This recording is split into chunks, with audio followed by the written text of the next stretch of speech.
एक नई वीडियो के साथ आज मैं फिर हाजिर हूं। आपका होस्ट दोस्त विक्रांत जोशी आपका स्वागत करता हूं मैं आरएम शॉर्ट्स में, जिसमें हम लेके आते हैं दिन भर की स्पेस और डिफेंस न्यूज की टॉप खबरें। तो चलिए जान लेते हैं। अपनी सबसे पहली खबर की बात करेंगे तो वो इंडियन नेवी की तरफ से आ रही है। इंडियन नेवी के कुछ 26 जवान चाइनीज वायरस पॉजिटिव पाए गए हैं।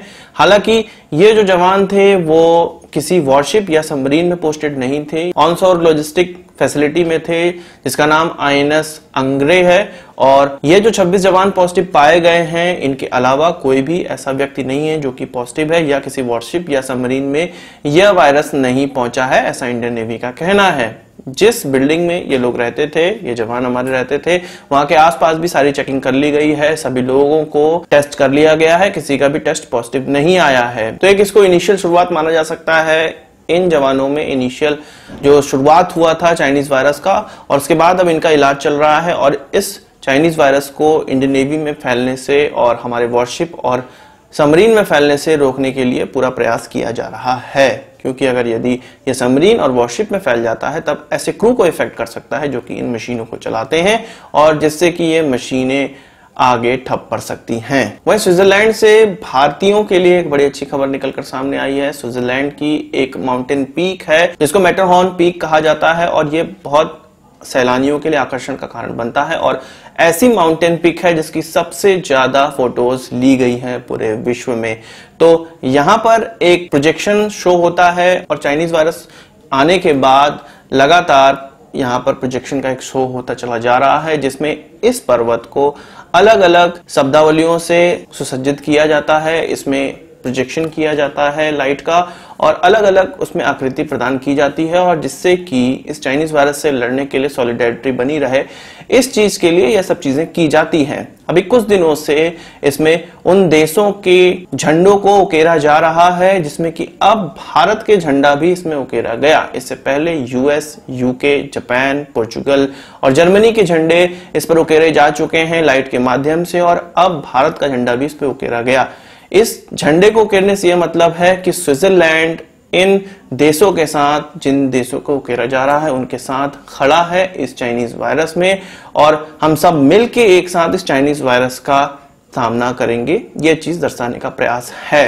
एक तरह से एकजुट होने का यह प्रयास दिखाया जा रहा है। पर यहां पर भारत के लिए यह अच्छी बात है कि ऐसी कंट्रीज जो कि विश्व में सबसे अच्छा स्थान रखती हैं, उनके झंडों के साथ भारत के झंडे को भी शामिल किया जा रहा है। यह भारतीयों के लिए और भारत की डिप्लोमेसी के लिए बहुत अच्छे संकेत माने जा सकते हैं। यह जो लाइट शो होता है इस माउंटेन पे, वह सूरज ढलने के बाद शाम को स्टार्ट होता है और रात के 11 बजे तक चलता है। तो ये बहुत हमारे लिए गर्व की बात है कि अब हमारे झंडे को भी इस पे उकेरा गया। वहीं आप जानते हैं कि कल की खबर में मैंने आपको बताया था कि अफगानिस्तान को हाइड्रोक्सीक्लोरोक्विन और पैरासीटामोल भेजने के लिए भारत परेशान है कि किस तरह से उनको भेजा जाए। तो 17 अप्रैल यानी कि कल ही यह दवाइयां अफगानिस्तान को सेंड हो गई, और इसको एरियाना एयरलाइंस के द्वारा भेजा गया, क्योंकि भारतीय किसी भी एयरलाइंस को पाकिस्तान रास्ता नहीं देता अफगानिस्तान में जाने के लिए, इस प्रकार की लॉजिस्टिक पहुंचाने के लिए, इसलिए एरियाना एयरलाइंस का इस्तेमाल किया गया। इसके अलावा यहां पर छाबहार पोर्ट भी एक क्रूशियल रोल अदा कर रहा है, जो कि ईरान में भारत ने इन्वेस्टमेंट से बनाया हुआ है। और अफगानिस्तान के राजदूत ने भारत का और ईरान की गवर्नमेंट का बहुत शुक्रिया अदा किया है कि भारत वहां पर गेहूं पहुंचाने का काम कर रहा है। आपको पता है कि 5000 टन गेहूं अभी हाल ही में अफगानिस्तान पहुंचाया गया। इस चाइनीज वायरस के आने के बाद वहां पूरा लॉकडाउन हो चुका है, इसलिए उनको खाद्य सामग्री की आवश्यकता थी, और भारत 75,000 टन वहां पर गेहूं पहुंचाने वाला है, एक तरह से गिफ्ट के तौर पे। तो अफगानिस्तान इस चीज को समझता है और वो उसने भारत का शुक्रिया अदा किया है, और साथ ही साथ ईरान का भी शुक्रिया अदा किया है कि वो अपने देश से होते हुए ये सारी सामग्री भारत द्वारा जो भेजी जा रही है वो अफगानिस्तान पहुंचने दे रहे हैं। तो इस प्रकार से एकमात्र सार्क देश जो अफगानिस्तान था, जिसमें भारत मेडिसिन नहीं पहुंचा पा रहा था, वहां भी भारत ने अपनी पहुंच बना ली है। वहीं बात करें सार्क देशों में, भारत ने अभी तक कितनी रुपए के मेडिसिन और जो PPE हैं या अलग अलग प्रकार के किट हैं वो कितने रुपए के पहुंचा चुका है, तो यह कहा जा रहा है कि $1.7 मिलियन का पहुंचा चुका है। भारत ने यह प्लेज ली थी कि $10 मिलियन के वो मदद करेगा, और जो कोविड फंड बनाया गया है उसमें $10 मिलियन का वो अपना योगदान देगा। तो इसमें से $1.7 मिलियन का ऑलरेडी भारत ने योगदान दे दिया है, और आगे अभी बहुत समय है अपना और योगदान एक्सटेंड करने का। वहीं बांग्लादेश की बात करें तो बांग्लादेश ने यह कहा था कि वो $1.5 मिलियन का योगदान देगा, जिसमें उन्होंने अपना योगदान स्टार्ट भी कर दिया है। उनके जो शिप हैं वो पूरी तरह से लोडेड हो चुके हैं और अलग अलग देशों में जा रहे हैं। इसमें भूटान में उन्होंने अपने पीपीई पहुंचाए हुए हैं, इसके अलावा मालदीव में वो पीपीई पहुंचा रहे हैं, सैनिटाइजर पहुंचा रहे हैं और कुछ टेस्टिंग किट्स भी पहुंचा रहे हैं। इसके अलावा 80 मीट्रिक टन वहां पे खाद्य सामग्री भी पहुंचाई। तो बांग्लादेश भी अपनी जो सपोर्ट है और अपना जो उन्होंने प्लेज ली थी $1.5 मिलियन देने का इस इमरजेंसी फंड में, उसका भी अपना निर्वहन कर रहे हैं और सभी देश अपना अपना निर्वहन कर रहे हैं। श्रीलंका ने $5 मिलियन देने की बात की थी, तो वो अपने हिसाब से अब आगे की तैयारियां कर रहा है। पर पाकिस्तान ने जो $3 मिलियन देने का वायदा किया है या उस मूल्य के बराबर सामग्री पहुंचाने का जो वायदा किया है, उसको अभी तक वो पूरा नहीं कर रहा है। पाकिस्तान ने यह कहा था कि जनरल सेक्रेटरी के द्वारा, सार्क के जनरल सेक्रेटरी के द्वारा कहां पे आवश्यकता है उसको डिसाइड किया जाए और तब जाके पाकिस्तान अपना सपोर्ट देगा। पर जो सार्क के जनरल सेक्रेटरी का यह कहना है कि पाकिस्तान से इस प्रकार की कोई भी पहल नहीं हुई है और अभी सार्क में इस तरह से चाइनीज वायरस से लड़ने के लिए कहां पे किस प्रकार से फंड इस्तेमाल करना है, इस चीज का कोई खाका नहीं बना है। तो सभी देश अपने हिसाब से काम कर रहे हैं, इसलिए पाकिस्तान को भी अपने हिसाब से काम करना चाहिए। पर हमको पता है कि पाकिस्तान केवल बहानेबाजी कर रहा है, वो किसी भी तरह के पैसे नहीं देगा क्योंकि वो खुद ही इंटरनेशनल कम्युनिटी से भीख मांग रहा है। वही बात करें चाइना की, तो आपको पता है कि चाइना ऐसे देशों को टारगेट कर रहा है जहां पर उनकी इकोनॉमी खराब हो जा रही है इस चाइनीज वायरस को लेकर, और वहां पर जाके वो अभी कम दाम में शेयर खरीद रहा है या वहां पर इन्वेस्टमेंट कर दे रहा है, जिससे कि वो इन देशों में इन्हीं देशों की कंपनी खरीद कर वहां पे उसको चाइनीज कंपनी में कन्वर्ट करता चला जा रहा है। भारत के साथ भी ऐसा वाकया हुआ था जब एचडीएफसी में उसने 1% शेयर खरीद लिया था और अचानक से यह चीज हुई थी।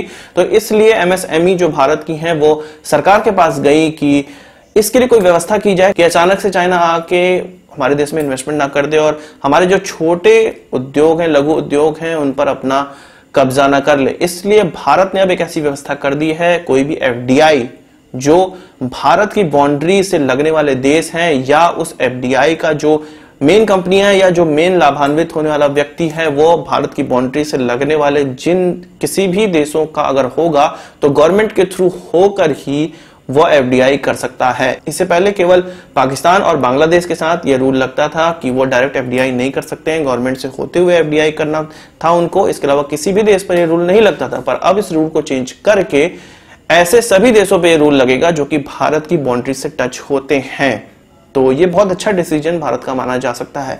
फिर भी इसमें काफी लूप होल है, जैसे कि ताइवान से यदि कोई इन्वेस्टमेंट आए जो कि चाइनीज कंपनी का हो या सिंगापुर के थ्रू कोई इन्वेस्टमेंट आ जाए, तो ये सब चीजों पे चेक करना पड़ेगा भारत सरकार को। पर अभी जो डिसीजन आया है वो तुरंत के लिए काफी अच्छा माना जा रहा है। वही बात करते हैं पाकिस्तान की, तो अभी 2 दिन पहले मैंने आपको बताया था कि अमेरिका ने भारत को हार्पून मिसाइलें, हार्पून ब्लॉक 2 और MK-54 टॉर्पीडो देने का वायदा कर लिया है और अपनी जो कांग्रेस है उसमें भी इस मसौदे को सामने रख दिया है कि भारत को यह हथियार बेचे जाएंगे जो कि $155 मिलियन के कहे जा रहे हैं। तो इस पर पाकिस्तान की प्रतिक्रिया आ गई है, पाकिस्तान को इससे जलन मच गई है और उसने कहा है कि यदि इस प्रकार के सामान अमेरिका भारत को बेचता है तो फिर से इस पूरे क्षेत्र में एक हथियारों की होड़ लग जाएगी और यह सही चीज नहीं है। तो हमें पता है कि भारत के पास कोई भी अत्याधुनिक चीज आएगी तो उससे पाकिस्तान को पिनक तो जरूर मचेगी ही। इसके अलावा मैंने आपको बताया था कि अमेरिका ने एक इशू उठाया था पाकिस्तान में कि वहां पे माइनॉरिटीज को अच्छे से खाना नहीं मिल रहा है, वहां पर उन माइनॉरिटीज का अच्छे से देखभाल नहीं हो रही है इस चाइना वायरस के आने के बाद।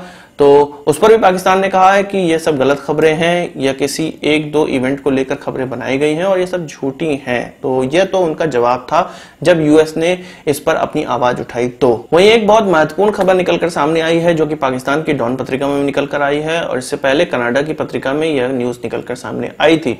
इसमें एक भारतीय न्यूज़पेपर के एडिटर इन चीफ को बताया गया है कि वो रॉ के और आईबी के जासूस हैं और कनाडा में उनकी फैमिली है, उनकी वाइफ और उनके बच्चे कनाडा के नागरिक हैं। और ये जो एडिटर इन चीफ थे न्यूज़पेपर के वो 2009 से ही ऐसे मिशन में थे और यह मिशन कुछ 6 सालों तक चला, 2015 तक चला, जिसमें कि आईबी और रॉ इन्वॉल्व थी। और इसमें करना क्या था कि कनाडा के किसी भी पॉलिटिकल लीडर को इन्फ्लुएंस करना था और वो इन्फ्लुएंस इसलिए करना था कि कनाडा से पाकिस्तान को कुछ फंडिंग हो रही है, उनकी टेररिस्ट ऑर्गेनाइजेशन को फंडिंग हो रही है, ऐसा इस खबर में निकलकर सामने आया है।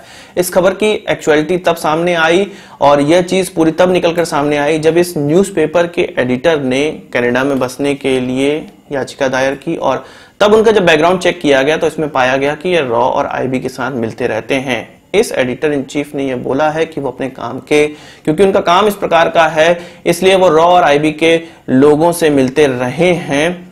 इससे यह किसी भी तरह से प्रूफ नहीं होता है कि वो रॉ और आईबी के लिए ऐसा कनाडा में काम कर रहे थे। उनका यह कहना है कि हाँ, रॉ और आईबी ने यह उनसे कहा था कि इस तरह के इन्फ्लुएंस करने वाला काम उनको करना है, पर उन्होंने ऐसी कोई भी चीज कनाडा में नहीं की। यहाँ पर एक्चुअल पिक्चर मुझे जो लगता है वो मैं आपको बता सकता हूँ ऐसा हुआ होगा जब उन्होंने कहा है कि रॉ और आईबी के साथ उन्होंने बात की हुई है। तो ऐसा हर देशों में होता है, हर देश करते हैं, इसी प्रकार से लॉबी क्रिएट की जाती है। और यदि रॉ और आईबी इस प्रकार का काम कर रहे हैं तो ये बहुत अच्छी बात है, हमारे देश के लिए बहुत अच्छी बात है कि पाकिस्तान की जो भी फंडिंग है या पाकिस्तान का जो भी मंसूबा है उसको कामयाब ना होने देने के लिए इस प्रकार के इन्फ्लुएंस बहुत ज्यादा आवश्यक है। हालांकि उस एडिटर इन चीफ को कोई भी सजा नहीं हुई क्योंकि इस प्रकार से कहीं भी प्रूफ नहीं हो पाया कि एडिटर इन चीफ इस प्रकार के किसी भी स्पिनाच केस में इन्वॉल्व था। पर पाकिस्तान ने इसका बहुत बड़ा मुद्दा बनाया और अपने अखबार में इस चीज को छापा है और उनको छापना भी चाहिए क्योंकि यही तो उनके पास मौका है भारत वालों को बदनाम करने का। हालांकि कैनेडियन गवर्नमेंट की तरफ से जो एडिटर इन चीफ को, भारतीय न्यूज़पेपर के एडिटर इन चीफ को जब लेटर गया तो उनमें उनको कनाडा की नागरिकता नहीं मिली क्योंकि इस प्रकार से वो कथित तौर पे कनाडा के खिलाफ काम में इन्वॉल्व थे, इस कारण से उनको नागरिकता नहीं दी गई। ये 2015 का केस बता रहा हूं मैं और अब जाके ये अखबारों में निकलकर सामने आया है। तो आप समझ सकते हैं कि इस प्रकार से काम होता है, हर देश किसी दूसरे देश में इस प्रकार की चीजें करता रहता है और ये बहुत ही नॉर्मल बात है। पाकिस्तान और चाइना जैसे देश इससे भी ज्यादा करते हैं और हमारे देश में भी इस तरह की चीजें होती हैं, इसलिए हमें जो मीडिया में दिखता है वो वैसा होता नहीं है जैसा कि दिखता है। आज के इस वीडियो के लिए बस इतना ही। आशा करता हूँ वीडियो पसंद आया होगा। आपको एक बड़ा थम्स अप जरूर देंगे। इस वीडियो से मुझे कोई सवाल है सुझाव कमेंट बॉक्स में जरूर लाइएगा और यदि आपने हमारा चैनल सब्सक्राइब नहीं किया उसे भी कर लीजिए क्योंकि हम इस प्रकार की वीडियो लाते रहते हैं। नमस्कार, थैंक यू, जय हिंद।